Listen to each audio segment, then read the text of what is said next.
মই শ্ৰী প্ৰমোদ কোঁৱৰে চতুৰ্থ খণ্ড ক'বলৈ আগবাঢ়িছোঁ। অসমীয়া ভাষাৰ স্বৰবৰ্ণসমূহ 16টা আছিল। বৰ্তমান শিক্ষা বোৰ্ডে স্বৰবৰ্ণসমূহৰ পৰা 5টা বৰ্ণ বাদ দি 11টা কৰিলে। প্ৰথম শাৰীত অ, আ, ই, ঈ, দ্বিতীয় শাৰীত হ্ৰস্ব উ, দীৰ্ঘ ঊ, ঋ, তৃতীয় শাৰীত এ, ঐ, ও, ঔ। এই কাম কৰাত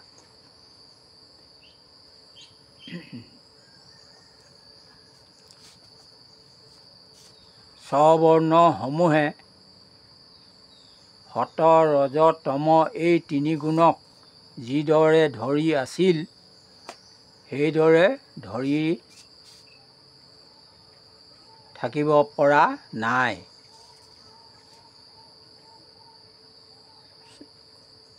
অ, আ, হ্ৰস্ব উ, দীৰ্ঘ ঊ, তম, আ, ই, দীৰ্ঘ ঊ, ঋ, তম, ৰজ, ই, ঈ, ঋ, তম, হ্ৰস্ব উ, দীৰ্ঘ ঊ, এ, ঐ, ৰজতম, দীৰ্ঘ ঊ, ঋ, ঐ, ও, ৰজ, ৰজ,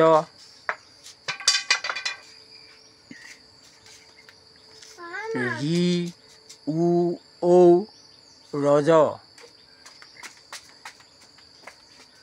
এই কাম কৰাত সত গুণৰ ঘৰ দুৱাৰ ভাঙি বিদায় দিয়া হ'ল। আমাৰ অতি আৱশ্যকীয় গুণ হৈছে সত। সত গুণক বাদ দিয়াত বৰ্তমান অসমীয়া সমাজত সৎগুণী লোক কমি আঙুলি মূৰত লিখিব পৰা হৈছে। সৎ গুণক বাদ দি বৰ্তমান আমি উঠি অহা শিশুসকলক ঘোৰ অন্ধকাৰৰ ফালে ঠেলি দিয়া হৈছে।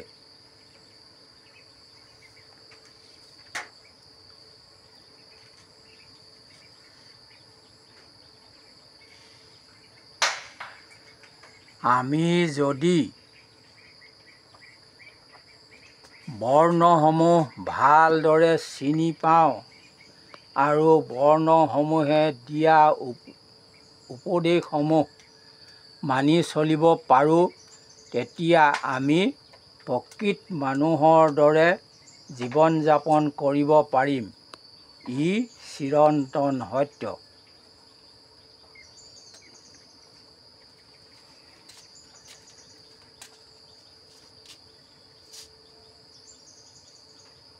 সেয়েহে অধমে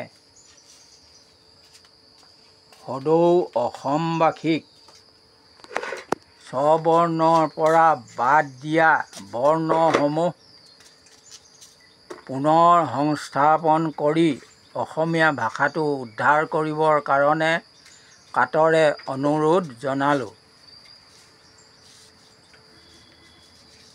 স্বৰবৰ্ণসমূহৰ পৰা যি বৰ্ণ বাদ দিয়া হ'ল তাৰ কাৰণে আমি সৎগুণৰ হেৰুৱাইছোঁ। সৎগুণ থাকিবলৈ হ'লে সৎগুণৰ ঘৰ পুনৰ সংস্থাপন কৰি দিব লাগিব। তেতিয়াহে সৎগুণ লাহে লাহে আহিব আৰু অসমীয়া সমাজত সৎগুণী লোক বৃদ্ধি হ'ব।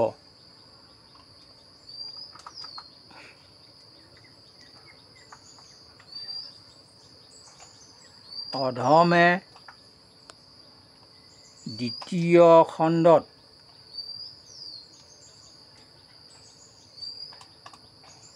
গুণসমূহৰ বিষয়ে কওঁতে ভক্তি বুলি কোৱা হ'ল। এই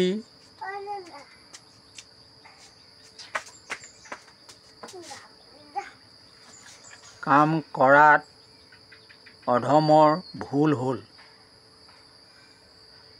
গতিকে অধমে সদৌ অসমবাসীৰ ওচৰত তাৰ কাৰণে ক্ষমা বিচাৰিছোঁ। যদি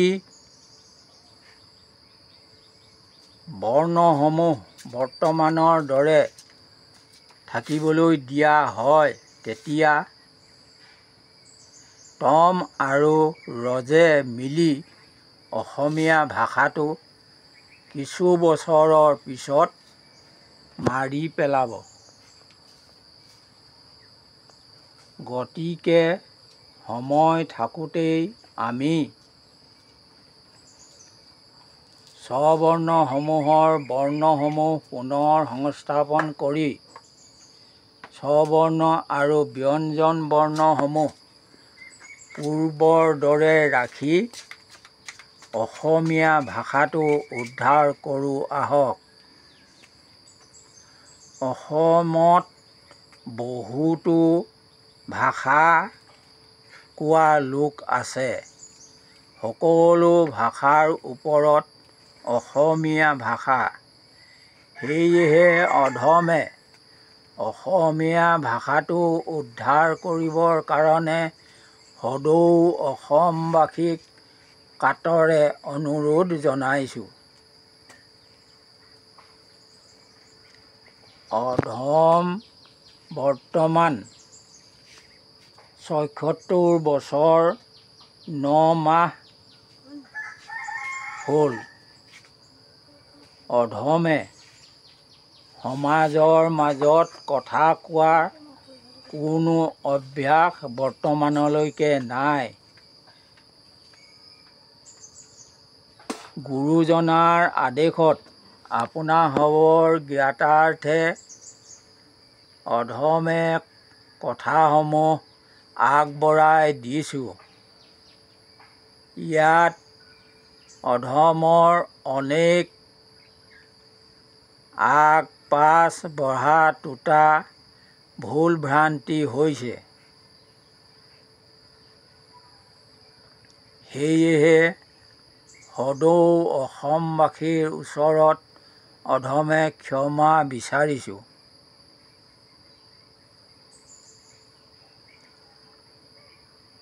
শেষত সদৌ অসমবাসীলৈ অধমে সেৱা জনাই চতুৰ্থ খণ্ডটো সামৰণি মাৰিছোঁ। কৃষ্ণ।